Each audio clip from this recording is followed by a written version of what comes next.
ನಮಸ್ಕಾರ.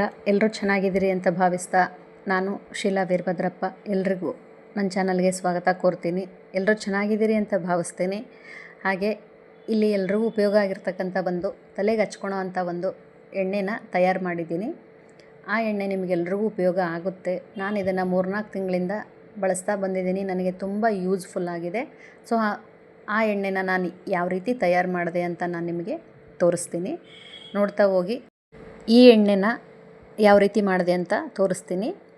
ಇಲ್ಲಿ 1 ಸ್ಪೂನಷ್ಟು ಮೆಂತ್ಯಕಾಳು, 1 ಸ್ಪೂನಷ್ಟು ಸಾಸಿವೆ ಮತ್ತು 3 ವೀಳ್ಯದೆಲೆ, 3 ಗುಲಾಬಿ ಹೂವು ಮತ್ತು 4 ಬಾದಾಮಿ, 1 ಸ್ಪೂನು ನುಗ್ಗೆ ಸೊಪ್ಪಿನ ಪೌಡ್ರು. ಇಷ್ಟೆಲ್ಲ ಬಳಸಿ ನಾನು ಒಂದು ಎಣ್ಣೆನ ತಯಾರು ಮಾಡಿದ್ದೀನಿ. ಒಂದು ಪುಟ್ಟದಾದ ಕಡಾಯಿ ಇಟ್ಟು ಒಂದು ಅರ್ಧ ಬಟ್ಟಲಿನಷ್ಟು ನಾನಿಲ್ಲಿ ಕೊಬ್ಬರಿ ಎಣ್ಣೆನ ಬಳಸ್ತಾ ಇದ್ದೀನಿ.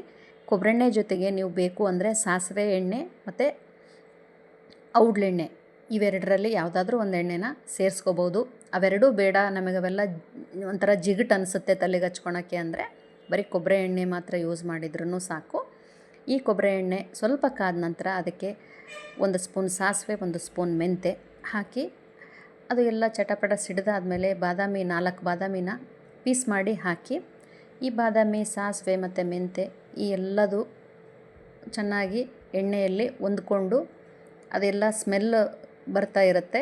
ಆವಾಗ ಗುಲಾಬಿ ಹೂವಿನ ದಳ, 3 ಗುಲಾಬಿ ಹೂವು ತೊಗೊಂಡಿದ್ವಲ್ಲ ಅದರ ದಳಗಳನ್ನ ಬಿಡಿಸಿ ಅದನ್ನು ಈ ಎಣ್ಣೆಯಲ್ಲಿ ಸೇರಿಸಿ, ಇದಾದ ನಂತರ ಈಗ ವೀಳ್ಯದೆಲೆನ ಪೀಸ್ ಮಾಡಿ ಇದಕ್ಕೆ ಸೇರಿಸ್ತಾ ಇದ್ದೀನಿ. 3 ವೀಳ್ಯದೆಲೆ ತೊಗೊಂಡಿದ್ದೆ ನಾನು. ಅರ್ಧ ಬಟ್ಟಲು ಕೊಬ್ಬರಿ ಎಣ್ಣೆಗೆ ಇಷ್ಟು ಸಾಕಾಗುತ್ತೆ. ಮತ್ತು 1 ಸ್ಪೂನು ನುಗ್ಗೆ ಸೊಪ್ಪಿನ ಪೌಡ್ರು. ನುಗ್ಗೆ ಸೊಪ್ಪಿನ ಪೌಡ್ರಂತೂ ಬಹಳ ಯೂಸ್ಫುಲ್ ಇದಕ್ಕೆ. ನಾನು ನುಗ್ಗೆ ಸೊಪ್ಪಿನ ಪೌಡ್ರನ್ನ ದಿನ ಬೆಳಗ್ಗೆ 1 ಸ್ಪೂನ್ ಬಿಸಿನೀರೊಟ್ಟಿಗೆ ಕುಡಿತಾ ಇರ್ತೀನಿ. ನೀವು ಈ ನುಗ್ಗೆ ಸೊಪ್ಪಿನ ಪೌಡ್ರ್ ಕುಡಿತಾ ಬನ್ನಿ, ತುಂಬ ಒಳ್ಳೆಯದು ಆರೋಗ್ಯಕ್ಕೆ.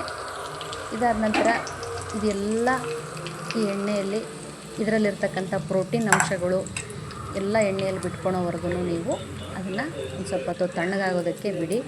ಈ ರೀತಿ ಕಲರ್ ಬದಲಾಗುತ್ತೆ, ಕೊಬ್ಬರಿ ಎಣ್ಣೆ ಗ್ರೀನ್ ಕಲರಿಗೆ ಬರುತ್ತೆ.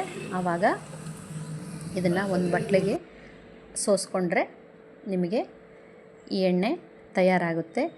ಈ ಎಣ್ಣೆ ತುಂಬ ಉಪಯೋಗ ಆಗಿದೆ ನನಗೆ. ಹಾಗಾಗಿ ನಾನು ಈ ವಿಡಿಯೋನ ನಿಮಗೆ ತಪ್ಪದೆ ಮಿಸ್ ಮಾಡದೆ ಹಾಕಿದೆ. ನನಗೆ ಯೂಸ್ ಆಗಿ ಇದರಿಂದ ನನಗೆ ತುಂಬ ಉಪಯೋಗ ಆಗಿದೆ. ನನಗೆ ಸ್ವಲ್ಪ ತಲೆಯಲ್ಲಿ ನೆತ್ತಿ ಮೇಲೆ ಸ್ವಲ್ಪ ಕೂದಲು ಹೋಗಿತ್ತು. ಈ ಎಣ್ಣೆನ ನಾನು ಯೂಸ್ ಮಾಡ್ತಾ ಬಂದೆ. ಆವಾಗಲಿಂದ ಸ್ವಲ್ಪ ಹೊಸದಾಗಿ ಕೂದಲು ಬೆಳೀತಾ ಇದೆ. ಅದಕ್ಕೋಸ್ಕರ ನಾನು ಇದನ್ನು ನಿಮಗೆ ತೋರಿಸ್ತಾ ಇದ್ದೀನಿ. ತುಂಬ ಉಪಯೋಗಕಾರಿ ಇದು. ಸಣ್ಣ ಮಕ್ಕಳಿಗೆ ಹಚ್ಚಿದರೆ ಅಂತೂ ಈ ಬಿಸಿಲಲ್ಲಿ ತಲೆಯೆಲ್ಲ ಚೆನ್ನಾಗಿ ತಂಪು ಅನಿಸುತ್ತೆ. ಇದು ಹೆಣ್ಣು ಹುಡುಗಿಯರಿಗೆ ಅಂದರೆ ಈಗ ಎಕ್ಸಾಮ್ ಟೈಮಲ್ಲ, ಹುಡುಗಿಯರು ಫುಲ್ಲು ಓದೋದ್ರಲ್ಲಿ ತಲೆಯೆಲ್ಲ ಬಿಸಿಯಾಗಿರುತ್ತೆ. ಅಂದರೆ ಟೆನ್ಷನ್ ಮಾಡ್ಕೊಂಡ್ಬಿಟ್ಟು ಆವಾಗ ಈ ಥರ ಎಣ್ಣೆ ಮಾಡಿಟ್ಟು ಮಕ್ಕಳಿಗೆ ತಲೆಗೆ ಹಚ್ಚಿ ಮಸಾಜ್ ಮಾಡೋದ್ರಿಂದ ಮಕ್ಕಳ ತಲೆಗೂ ಕೂಡ ಒಂಥರ ಅಳಾರ್ ಅನಿಸುತ್ತೆ. ನೋಡಿ ನಾನು ಯಾವ ರೀತಿ ಇದನ್ನು ಹಚ್ಚಿದೆ ಅಂತ.